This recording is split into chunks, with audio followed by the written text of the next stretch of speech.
გამარჯობა, ზუგობარი თქვენთან არის. და ცოტა სიმართლე რომ გითხრათ, ღელავ. პირველად ალბათ ამ ჩაწერების განმავლობაში, იმიტომ რომ ისეთ თემაზე უნდა ვილაპარაკო, რომელსაც არ ვიცნობ. არ ვიცნობ, განა იმიტომ რომ ძაღლებს არ ვიცნობ. ძაღლებს მთელი ცხოვრება ვული და ვეფერები და ძალიან მიყვარს, მაგრამ არასოდეს არ მქონია ძაღლებთან როგორც ასე ვთქვათ, რაღაცა ხარისხის ნიშანთან, სტანდარტთან შეხება. ჩემთვის უბრალოდ ძაღლია, მაგრამ ეს არსებობს. ჩვენ ვიცით რომ რადგანაც არსებობს კონკურსები, არსებობს შეჯიბრებები, არსებობს გამარჯვებული, ესე იგი არსებობს რაღაცა სტანდარტი.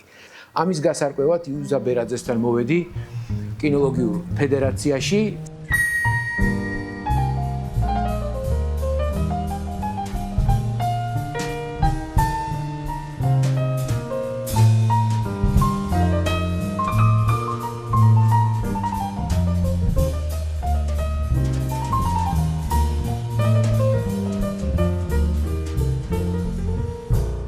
ჯერ ზუგობარის მაყურებელს მოგესალმებით.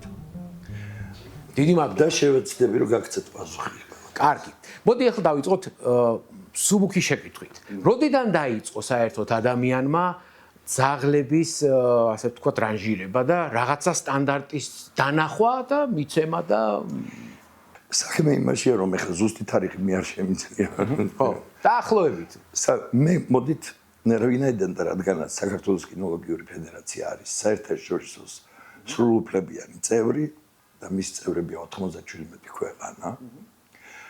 აი ამ ორგანიზაციის დასაწყისიდან დავიწყებ ათვლას. რა თქმა უნდა, ორგანიზაცია შექმნილია სხვადასხვა ქვეყნის, რადგანაც საერთაშორისო რამოდენიმე ქვეყნის ურთიერთ შერწყმით და მან დაიწყო 1911 წელს მოღვაწეობა. გასაგები. მე პირველი მსოფლიო ომი იყო გარკვეული შესვენება, ჩავარდნა და 10 წლის შემდეგ, ანუ 1921 წელს განაგრძნეს თავიანთი მუშაობა. გასაგები. რა თქმა უნდა, იქ ხდება შემდეგი.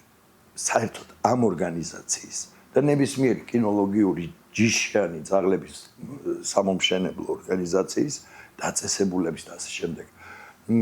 ძირითადი მიზანია მოაშენოს ისეთი ძაღლები, რომელთა ფიზიკური მონაცემები და ჯანმრთელობა პასუხობს მასზე სტანდარტის მოთხოვნებს და აძლევს ამ ცხოველს საშუალებას, კონკრეტულ ძაღლს, თავისი მიზნობრივი დანიშნულების წარმატებულად და დაუბრკოლებლად შესრულების.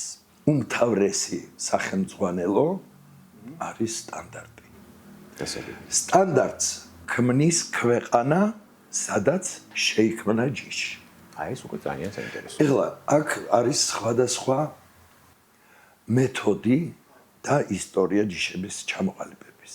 ზოგ ჯიშს ყავს კონკრეტული ადამიანი ავტორი, მაგრამ უმრავლესობა მაინც არის განსაკუთრებით, როგორც არის მთის ძაღლები, ზოგი სამონადირეო ძაღლები, ჯიშების ჯგუფები.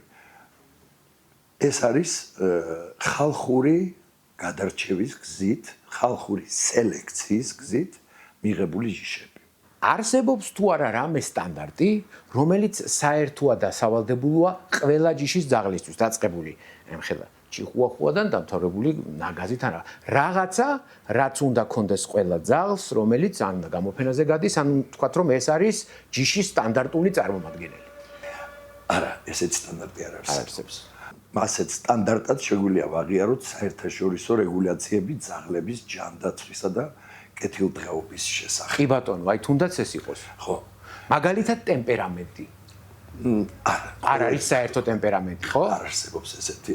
არსებობს ტემპერამენტი, რომელიც არის საერთო კლასიფიკაციის მიხედვით დაუშვათ ტერიერების. ოჯახის. ხო. მაგრამ იქაც ჯიშების და მიხედვით ეს ტემპერამენტი განსხვავდება.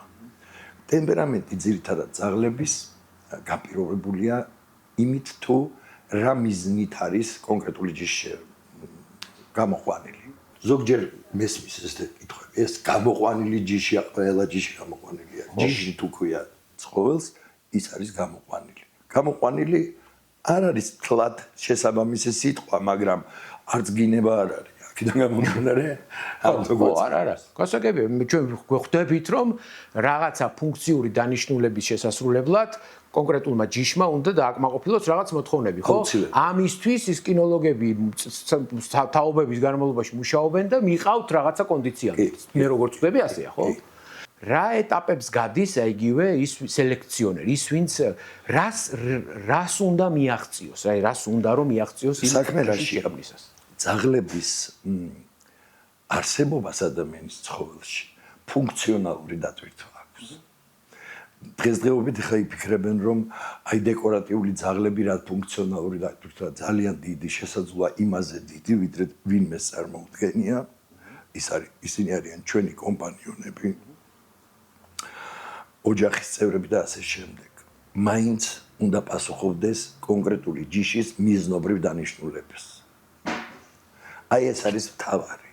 დავუშვათ, თუ ეს არის სამონადირეო მდევარი, მას უნდა კონდეს კარგი ყნოსვა, მას უნდა კონდეს გრძელი ყურები, რათა მოახდინოს სუნის აგროვება, ის უბრალოდ სილამაზის გამო არ აქვს ის გრძელი ყურები. ჩვენ მოგწონს შემდეგ, იმიტომ რომ მართლა ძალიან საყვარლები არიან და ლამაზები. მაგრამ როდესაც მდევარი ეძებს ყნოსვას იღებს, ის ყურებით აგროვებს ასევე ინფორმაციას. დავუშვათ, თუ ეს არის მწევარი, მაშინ მას უნდა კონდეს სხეულის სპეციალურად განსაზღვრული უკვე ჩამოყალიბებული თანამედროვეობის და გამო ისეთი სხეული უნდა კონდეს იმ პროპორციებში, სადაც ის კარგად დაეწევა ნადავლს და იჭერს, ანუ ეს უკვე ყბებზე არის საუბარი, რამდენად ძლავრი უნდა კონდეს და რამდენი კბილი უნდა კონდეს, რისი არარსებობა არ ჩაითვლება დაუშვათ. მინუსად იქ მხედველობა, იმიტომ რომ წევრებს აქვს ძალიან კარგი მხედველობა. გაცილებით მეტი შესაძლოა ვის იმ ჯიშებზე, რომელზეც მხედველობის აი ესეთი სიმკვეთრე დიდად არ არის საჭირო. დავუშვათ. ხო?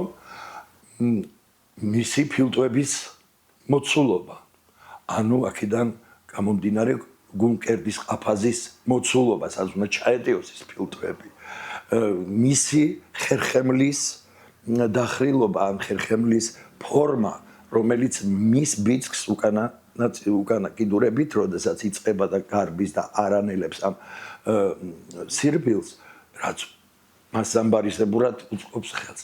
ამიტომ აი აქ ეს მცირედი სულ პატარა წვრილმანი რაღაცები იმდენად დიდ როლს თამაშობს, რომ ერთის დარღვევა იწევს შემდეგ უკვე ჯაჭვურად სხვა ნაწილების დარღვევასაც. ძალიან საინტერესოა და მინდა გავყვეთ ამ პროცესს. აი როგორ ასწორებს ამას, როგორ მიყავს იმ კბილები აქვს იმაზე ნაკლები, ვიდრე მას უნდა კონდეს. ელემენტარულად რა ხდება? შეჯვარება სხვა ჯიშთან რომ იმისი რაღაცა წამოიღოს თუ როგორ ხდება? ჩათვალეთ რომ მე არაფერი არ ვიცი. რა ეგრეც არის. ძალიან სწორად მიდიხართ საკითხად. ყველა ჯიში წარმოშობილია სხვა ჯიშისგან. ხო. ამაზე მოვილაპარაკოთ. არც ციდან ჩამოვარდნილა არც ერთი ჯიში და არც მგელს უშობია რომელიმე გამზადებულ ვერსიაში. ყველაფერი ქნა ადამიანმა. ყველა საერთოდ line breeding-ში, როდესაც ზედმიწევნითი, აი განსაზღვრული, მიზანმიმართული და ზომიერი მოშენება კეთდება, იქ აუცილებლად ხდება გადახალისება ახალი სისხლით და გაუმჯობესება იმ მონაცემების, რომელიც თulis დაუშვათ გარკვეული ნაწილი ჯგუფი ადამიანების, მცოდნეების, რომ ეს არ დაუშვათ უიფეთს არ ეყოფა ეს კამკბილის ზომა იმისთვის, რომ კარგად ჩაავლოს კურდღელს, რომელიც გარბის და ეს დაეწევა. აი საიდან მოაქვს ეს კბილი? ეგ მაინტერესებს. საიდან მოაქვს და მოაქვს სხვა მდევარი ძაღლებისგან, სადაც კბილი უფრო დიდია. მასთან იწყება ეს ოღონდ ეს უბრალოდ არ გეგონოთ და ეს არ მინდა რომ ტრიგერად იქცეს რომ ვიღაცა გადაწყვიტოთ რომ ეს ამასთან შევაჯვარებ და მე არა თავისთავად სელექციონერმა ურთულესია თქვენ ასე არ გეგონოთ ამას ათეულობით წლები ჭირდება 10 შეიძლება 100 წელზე მეტიც აქედან გამომდინარე ძირითადი მამოძრავებელი სელექციონერის იყო არის და უნდა იქნეს მომავალშიც პირველ რიგში ცხოველის ჯანმრთელობა ფიზიკური და გენეტიკური. იმიტომ რომ გენეტიკურ ნაკლოვანებებს ჩვენ ვერ ვხედავთ. იქ გენებშია. დავისწავლოთ. ამიტომ არსებობს საგვარეულო ნუსხა. ეხლა ესეთი შეკითხვა მაქვს ჩვენი სპონსორის Nutrimax Spets-ის თავისი შეკითხვები აქვს ხოლმე. დაახლოებით რა დრო ჭირდება საშუალოდ რო ავიღოთ აი ისტორიულად ჯიშის სრულ ბოლო ფორმამდე ჩამოყალიბებას. ეს არის საკმაოდ ისეთი საკითხი, რომელიც ყოფს ორ ნაწილად ჯიშის ფანებს. ერთი ნაწილი თulis რომ ჯიში მზად არის, მეორე ნაწილი თulis რომ ჯიშის სრულყოფილება ჯიშს არ მიუღწევია. ჯიშის ფორმირებას მის ახალ ფორმას დავუშვათ ექსტერიერულს. ქმნიან ცალცალკე მომშენებლები. წარმოიდგინეთ რომ ესენი არიან კუჭურიები. ქმნიან თავის პროდუქციას. კი ბატონო. ხო? ხო რომ ანა ვინტური გამოდის იმაზე რა ქვია ექსპერტიზას ატარებს და ის წყვეტს რომელი არის კარგი და რომელი ცუდი. ანუ ექსპერტი რომელსაც აქვს გამოცდილება, ექსპერტი რომელსაც აქვს უფლებამოსილება და ცოდნა რომ ასეთი დინგი უფრო უკეთესია ვიდრე ის რაც დაუშვათ გვაქვს სხვა ძაღლების შემთხვევაში.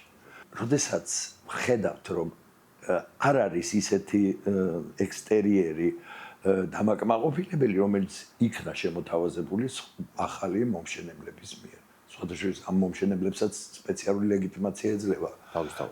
ისე არა, უბრალოდ მე ძაღლი დავრთე და ლეკვები მყავს და მომშენებელი ვარ. არა, მაგას სპეციალური ლეგიტიმაცია ეძლევა ჩვენ შემთხვევაში საქართველოს კინოლოგიურ ფედერაციაში საერთაშორისო და აქ მთელი თავისი ნიუანსები აქვს. შემდეგ უკვე ხდება ამის ნიველირება მაღალ დონეზე.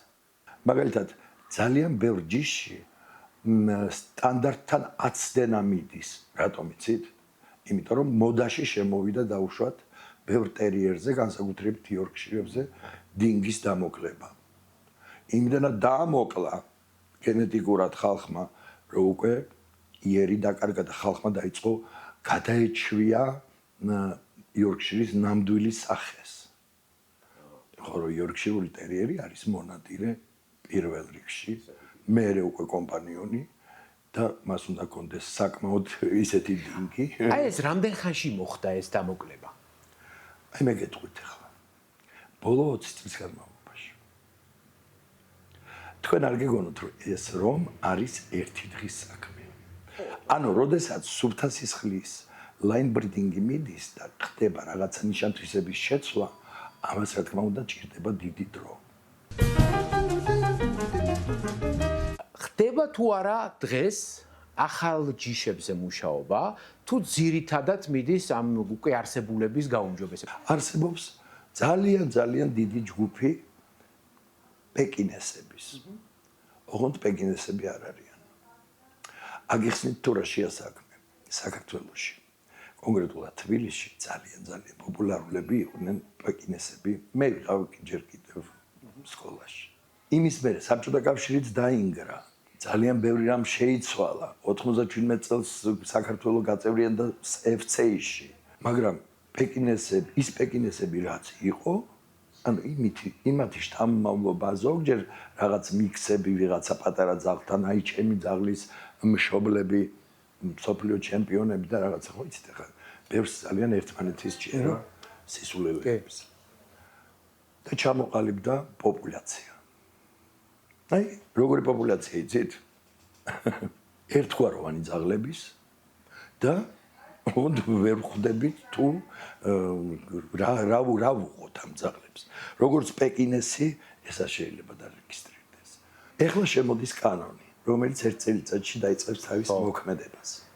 ჯგუფი პეკოების ასე ეძახიან და აი თუ შეხვალთ Facebook-ზე, ნახავთ რომ აი აბსოლუტურად სუფთა სისხლის უმაღლესი გენეტიკის ეს ფრთოვანი ფრაზები გზად და ხიდად აქვთ აჩემებული, მაგრამ დამიჯერეთ, პეკინესი არის აბსოლუტურად სხვა რამე და აი ეს ძაღლები რაც დარბიან პეკინესის სახელით, ოღონდ არც საგვარეულო ნუსხები გააჩნიათ, არც არაფერი.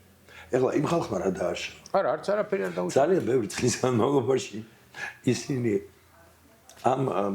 მას ამუშავებდნენ. სტანდარტის წვდომაშია ყველა. შეუძლიათ შევიდნენ, აერჩიონ პეკინეს და უბრალოდ მის ილუსტრაციას, მხოლოდ ილუსტრაციასაც რომ დახედოთ, მიხვდებით რომ ის არ არის რაც მათყავს, რა არა? თქმა უნდა. გასაგები.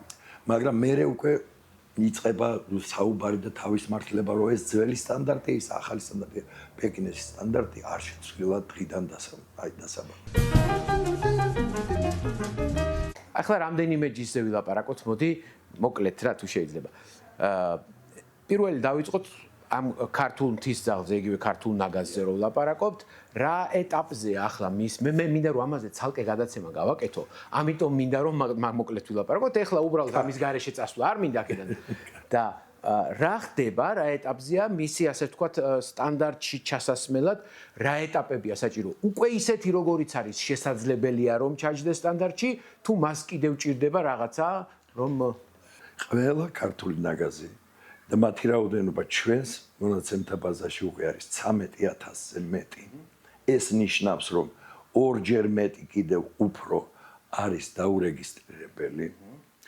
ყველა აბსოლუტურად ზის სტანდარტში.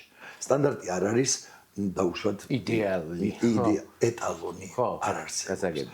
ჩვენ ვისაც გვაქვს უფლებამოსილი ვართ რომ სტანდარტი გამოვიყვანოთ საქმეში, ანუ ექსპერტებს. ჩვენი აზრი გაგვაჩნია კიდევ. იმიტომ რომ დაუშვათ, როდესაც წერია რომ კარგი მოცულობის მკერდი. ესეთი ტერმინი არსებობს, კარგი მოცულობის. რას ნიშნავს კარგი მოცულობა? რას ნიშნავს? ეგება თქვენთვის მკერდი არის უფრო ნაკლები მერლინ მონროსი და ოდრი ჰეპბერნი. ხო. ამ შემთხვევაში ეს ხდება ცოტა სხვანაირად. საქმე იმაშია რომ მე ამ ჯიშის მიზნობრივი დანიშნულებისთვის ვიცი რომ კლდეზე რო ირბინოს ამან ბევრი კილომეტრი გაუჩერებლად ჭირდება ბევრი მოცულობა ფილტვებისთვის. არ მჭირდება ეს გაგრძელებული ძაღლები ძალიან, მაგრამ არც მოკლეებია კარგი, იმიტომ რომ ძალიან დაიზიანებს, დიდხანს ვერ იმუშავებს. სხვადასხვა ჩვენი ქართული ნაგაზები ძალიან დიდხანს ცოცხლობენ. არიან ფსიქიურად გაწონასწორებული ჯიში და ჯანმრთელი. სტანდარტი გულისხმობს და ეხლა რა ეტაპზეა ეს აი სულთან აბსოლუტურად ამას წინათ ეხლა გადავაგზავნეთ უკვე დნმ ტესტი ანუ რა არის ბევრს ვერ გავაგებინე ნორმალურად საქმე იმაშია რომ აი იმ ჯგუფს 58 ძაღლის დნმ მის ტესტისთვის გაიგზავნა მისი ბიოლოგიური მასალა 6-ზე მეტი სანაშენე ხაზიდან აი ამათ ერთნაირობის იდენტობის ეს რა ქვია პროცენტი უნდა კონდეთ ერთნაირი აი ამ 58 ძაღლს აი ის იქნება სანიმუშო და იმის მიხედვით იქნება ნიველირება შემდეგში მთელი ცხოვრება როდესაც საუბარი იქნება ქართულ მთის ძაღლზე ანუ ქართულ ნაგაზზე გამიგეთ ამაზე არის საუბარი დავით მე როგორც გითხარით კიდევ ვაპირებ ამ თემაზე რომ ეხლა მოითმენ ყველა შეკითხვას რაც მაქვს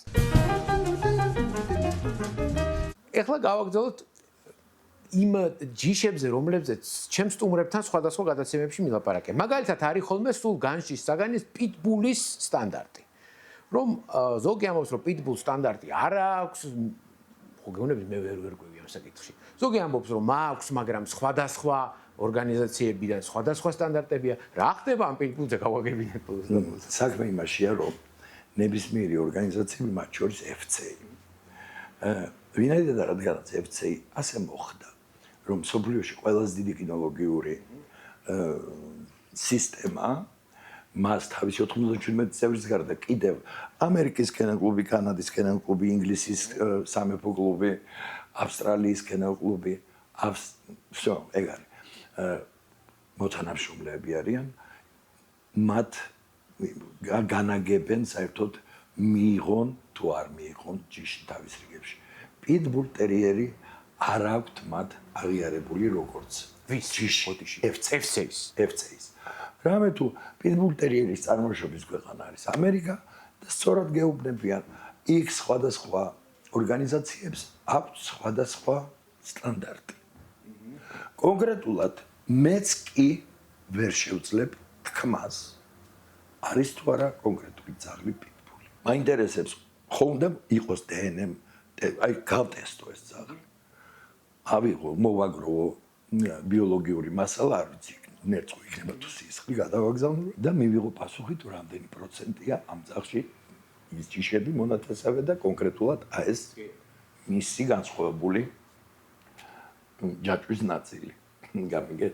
ასე რომ ვერანაირად აუშვათ ქვეყანა გრძალავს პიტბულის ყოლას და უკაცრავად როგორ ვადგენთ რომ ეს პიტბულია? როგორ უმტკიცებ ადამიანს რომ ეს არის პიტბული? თუ სტანდარტი არ არსებობს. და სტანდარტი არ არსებობს როგორც მე ხვდები, იმიტომ რომ ამერიკამ ვერ დადგინა თვითონ. არავის არ აქვს თავიდან ბოლომდე გადაწყვეტილი ამ ჯიშთან დაკავშირებით რა. იმიტომ რომ სოფლიო პრესამ და საერთოდ ჭღალებში და მთავრობამ გადაწყვიტა რომ ერთი რაღაც საშინელება უნდა საფრთხობელო უნდა გააკეთეს და გააკეთეს პიტბული. სინამდვილეში არ არის ესეთი. იგივენაირი საფრთხობელა შეიძლება იყოს ნებისმიერი ძაღლი. კიდევ ერთი არა ჯიში, არამედ ჯგუფი. ესე იგი, მე ვეტერინართან არ ყოფილვარ, რო არ ეთქვას, რომ აი ეს პრობლემა, ის პრობლემა, ეს პრობლემა აქვს ბრაქეოცეფალ ძაღლებს. რატომ ვერ მოხერხდა თუ ასე აქტიურად მიდის ეს გაუმჯობესება, შეიძლება სასუნთქი გზების გაუმჯობესება, შეიძლება ხერხემლის გაუმჯობესება. რატომ არ ეშველათ ამ ბრაქეოცეფალ ძაღლებს? ეხლა მე გეტყვით ესეთ რაღაცას. გამოთქმა ხო მოგისმენიათ ფული ჯოჯოხეთსა მომსმენია. აი და ეს ფული სამწუხაროდ აკუმულირდება არაკეთილსინდისიერი მომშენებლების ჯიბეებში. თელს მსოფლიოში? თელს მსოფლიოში თქვენ უგონიათ მე 11 წელი ჩეხეთში ცხოვრობდი. და ძალიან 40-ზე მეტ ქვეყანაში მსაჯობ. ეხლა წარმოიდგინეთ რომ ყველგან არ შეიძლება სილამაზის გამო რომ აი ისინი და მცირე ცხვირი აქვს დამალული ნაკეცის ქვეშ მოფსი მაგალითად. და ეს ნესტოები ძალიან წვრილი და რაღაცა ძაღლი ვერ გადაიტანს, ვერ იღებს. ხროტინებს უბრალოდ ხროტინებს მე თვითონ გულსის წართ დაავადებები, ძალიან ბევრი სხვა დაავადება. ძირითადად სასუნთქი. ბევრი FC-ის ქვეყანამ სამწუხაროდ აიგრძალა გარკვეული ჯიშები ბრაქეოცეფალების. განკუთვნილი ძირძველი ძალიან დიდი ხნის და ამუშავებენ ახალ სტანდარტებს, მაგრამ ეხლა წარმოიდგინეთ, FC არის საერთო ორგანიზაცია. ჩვენ ახან ვექვემდებარებით, ვალდებული ვართ გავატაროთ მის მიერ დამტკიცებული სტანდარტი. იგი სტანდარტს ამტკიცებს იმ ქვეყნიდან, აი ჩვენ რომ მივცემთ ქართული მთის ძაღლის სტანდარტს, FC იქ ვერაფერს ვერ შეცვლის. აჰა, გასაგები. გამიგე? ესე იგი, იმათ აქვთ უფლება არლი ვიყო სტანდარტი რომ შეიცვალოს, საფრანგეთმა უნდა მიცეს ამის. საფრანგეთმა უნდა მოახდინოს ცვლილება. რაც მოახდინეს ცვლილება, მე შემიძლია თავისუფლად ვთქვა, რომ ნუ ეხა ნიხნის კარდაა თუ ფრანგული ბულდოგი ნამდვილად ვერ მიხვდები. მაგრამ ნუ გეგონებათ რომ აი კარგი მრგვალი თავით და კარგი აპრეხილი დინგით ფრანგული ბულდოგი ვერ სუნთქავს, ესე არ არის. შვენივრად სუნთქავენ, ოღონდ იქ არის კიდევ გარკვეული ისე ნიუანსები, რომელიც დაემატა ხარჯის სახით. ერთ რამეს მივხვდი ამ ჩვენი საუბრიდან, რომ კიდევ არ მოსასვლელი. ხო, მაგრამ ვიდრე ამას გავაკეთებთ, ერთ ბოლო შეკითხვას დაგისვამთ. დაახლოებით რამდენი ჯიშია ამ ეტაპზე დედამიწაზე? FC-ში არის რეგისტრირებული 440 ჯიში. დედამიწაზე სავარაუდოდ არის ალბათ 1000 ჯიშამდე. არ არეგისტრირებული ორჯერ მეტია ვიდრე? ხო, ანუ რა არის ჯიში მანამ აღიარდება FC-ის მიერ, ძალიან ბევრი ნიუანსი არის გასავლელი. აი ხა მაგალითად ქართული მთის ძაღლი არის, რომელ საუკუნეში წარმოიქმნა, დღესაც არ ვიცით და სულ არის ძიების პერიოდში, მაგრამ 2000 წელს მაშინ მე ვიყავი პრეზიდენტი. 2000 წელს მოხდა ამ დაწერილი სტანდარტის აღიარება.